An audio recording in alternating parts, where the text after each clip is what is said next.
Errol Spence accused of making a ton of excuses in his loss to Terrence Crawford. That's what I want to talk about in this video. Errol Spence seems to be the topic of conversation. Errol Spence, as you guys know, he lost his first professional fight at the hands of a very skilled fighter, Terrence Bud Crawford. Immediately after the fight, Terrence Crawford, he won and he kind of went on a victory lap, had a big fish parade, and he was celebrated in Omaha for his accomplishment. No biggie. Errol Spence, he took a lot of time off and he was really out of the public eye after that loss to Terrence Crawford. I guess he decided he needed to regroup, rebuild, and just spend the holidays and time off reflecting on the loss.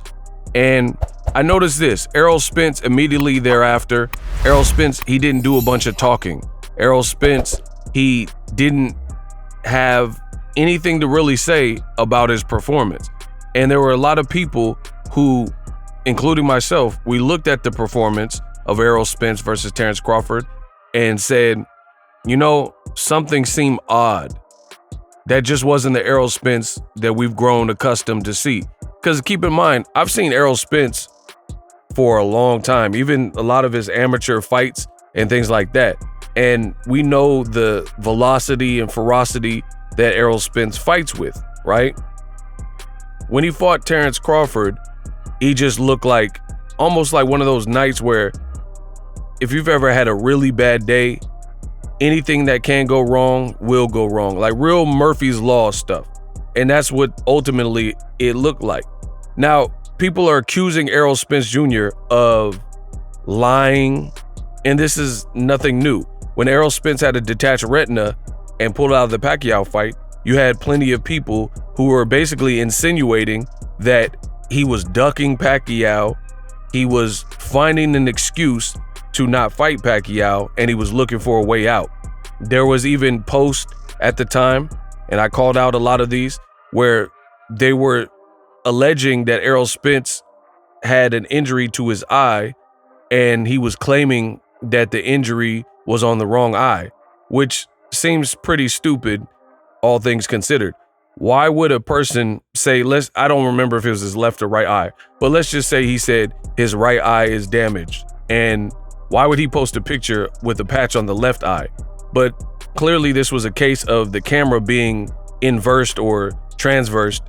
And you can tell because he was wearing like an Adidas shirt and it didn't read from left to right Adidas. It was completely backwards. So you can tell it's the front facing camera or whatever, and the image was reversed. But people still ran with this narrative. Now Errol Spence has come out and kind of cleared the air as far as what went on that fateful night. Like 6 months later, he just really remembered, he really like mentioned what went on. He said, I had cataract surgery. And then now you have people like Ishai Smith and really Terrence Crawford, they're acting like this can't be true, right?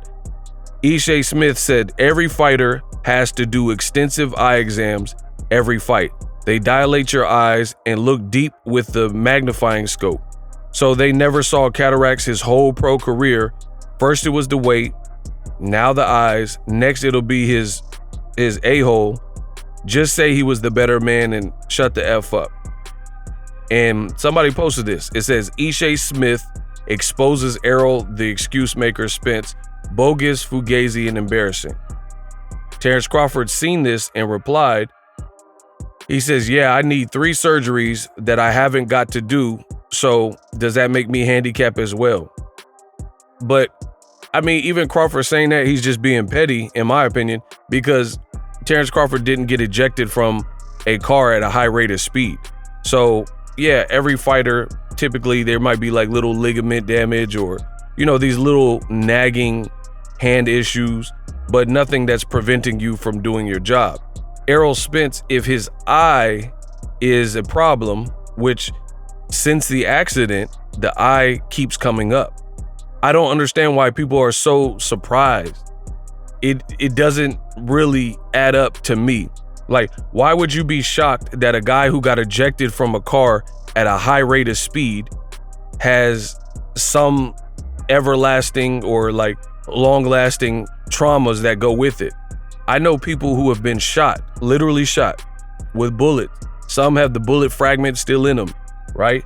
And they say sometimes in the winter, the cold really hurts me.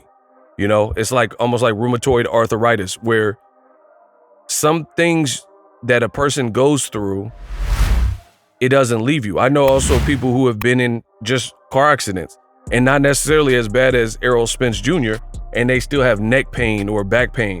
Or I know people who have had jobs and they worked a certain job, and at that job, they hurt their back, slipped a disc or whatever, and their back still gives them issues. Or I also know people who play sports. People who play sports and they have these nagging injuries. Some of those injuries are really there for a long period of time. So I don't really understand why Errol Spence has all this doubt and all these haters when it comes to him saying something was amiss. Realistically speaking, before the fight even started, people were saying it looks like something is wrong with Errol Spence. There was a ton of comments. I did a Boxing Ego watch party, and people were saying things such as, Errol Spence looks loaded. Errol Spence looks like he was chiefing in the back. Errol Spence looks high. So again, it's mad confusing why people are acting like brand new. And a lot of it is from the Bud Buddies. They feel like you are somehow denigrating the win or taking away. What's done is done. Terrence Crawford won. Terrence Crawford set history. Terrence Crawford became 2X undisputed. Terrence Crawford, at that point in time, had all the belts, and it's been commemorated, and it's like encapsulated. There's pictures of it. Good job, Crawford. Nobody is taking away anything from Terrence Crawford. The reality is, two things can be true. Just because you acknowledge that there could have been something wrong with Errol Spence, in no way, shape, or form does it change or take away from Crawford's efforts. Like in boxing, when somebody has failed a drug test, for example, when somebody fails a drug test and they have a win, I believe this happened to Ray Beltran. When somebody fails a drug test and they have a win, what happens is that win gets reversed and changed to like a no contest, no decision, right? Recently, it happened with Keyshawn Davis. Keyshawn Davis tested positive for weed in a state where weed is not accepted and weed is not legal. So as a result, even though he won the fight, the ruling was reversed, and then now that doesn't count as a victory on his resume. So I can understand if the Bud Buddies were concerned because fans were trying to change the result and change the Errol Spence loss to a victory or no decision or no contest. And it's funny because the Bud Buddies constantly attack the Errol Spence fans, and they say, oh, you guys are just making excuses. What is there to make an excuse for? Crawford won, myself included. Many people put Crawford as the #1 pound for pound fighter. So we're giving him his credit. But at the same time, they want you to not address the elephant in the room and just pretend like the Errol Spence that you witnessed is not the Errol Spence that you've always seen. Like, I just got to pretend and act like Errol Spence looked perfectly fine. I mean, maybe on other channels they'll do that, but I'm not doing that. And I was one of the first people to mention this. And then later you had other people, I think Robert Garcia, I know for a fact Abel Sanchez did it, where Abel Sanchez, he came out and he was like, I was having a party, or I was at a party when Spence Crawford was on, and he picked Errol Spence for the record before the fight. He says, my friends were saying that he looks loaded, that Errol Spence looks high, that something's wrong with Errol Spence. And they were saying that, and some of them were probably casual fans. So again, it doesn't take a rocket scientist to observe and report what you were seeing. The reality is, it looked like something was up with Errol Spence. Now, I know that might bother some people. I know some people might be mad. Some people might be offended, but that's the elephant in the room, and it's now being addressed. Other thing, you got people who are saying Errol's making all these excuses, and Errol Spence didn't even say much of what is being reported, right? There's a tweet allegedly from Errol Spence that said, I needed a shot in my side. I went and checked all around. The tweet is no longer there. There's no tweet that says this. Nobody else has posted it. Like, I looked at Michael Benson and everybody. So Errol Spence has this alleged tweet that's floating around that somebody could have made, because there's seemingly no trace of it. But it's saying that he got a shot on the ribs, or he got approved for a shot on the ribs. You know what I mean? So the jury's still out on that particular tweet. But aside from that, you got people like Ishe Smith, and he's challenging Errol Spence. And the other thing that's wrong for me is this: is Errol Spence, when is he proven himself to be like a liar or show cowardice? Even when the fight was stopped, he petitioned to the ref because he didn't want the fight to stop.